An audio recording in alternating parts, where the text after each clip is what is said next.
Five cute things we love from Studio Ghibli's Earwig and the Witch. Is that an overstating to say Earwig and the Witch has some of the most divided opinions of any anime in recent years? Studio Ghibli's first fully 3D CG feature film enchanted some audiences, but left others less than impressed. Regardless, we found plenty to enjoy in the film. No matter what your overall opinion, or maybe be, here are a handful of Earwig things I personally love, things that they are cute, heartfelt, or funny. What do you think? And what do you think of the movie overall? Household demons. Ghibli has a tendency to feature little helpers in its movies, but Earwig and the Witch is no exception. For a lot of movie, we don't see the demonic assistants to bring the mandrake his meals.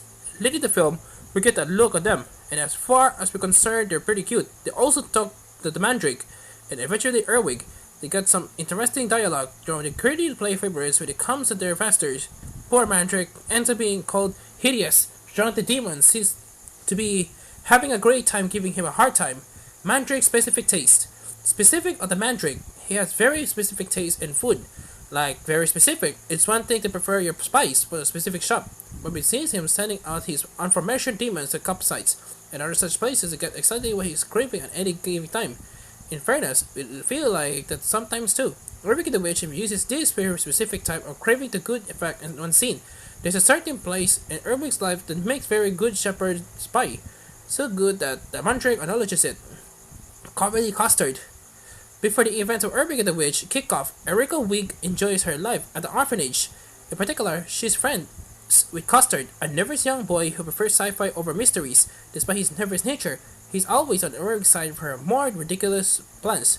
In fact, that friendship is one of her big motivators. All she wants is to be able to go to school with her bestie, getting adopted, especially by a witch who only wants her as a spare pair of hands. Could put a crimp in that. Fortunately, she has a replacement of sorts. Thomas the Cat.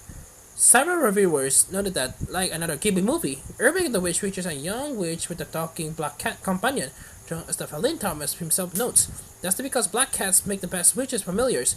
Thomas himself is no exception. Not only is he handy just for his presence, he also acknowledges about magic spells. When Bella Yaga refuses to each teach Earwig and he steps in, Thomas is especially fun at the dub, with his voice by Dan Stevens or Downton Abbey. He's friendly, but also completely assured that he's the cleverest being in the house, as most cats are, of course. Earwig's scheming ways.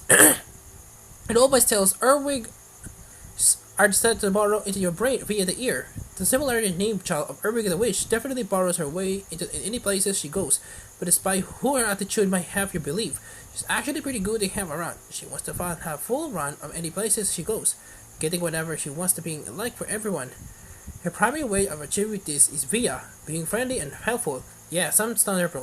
Granted, she takes some magical revenge of Bella Yaga, but we can cut her some slack considering how she's treated early on. Something to say, Earwig the character wins us over if she's angry for control via being a good kid. Why are we to refuse her? What do you like about Earwig the Witch?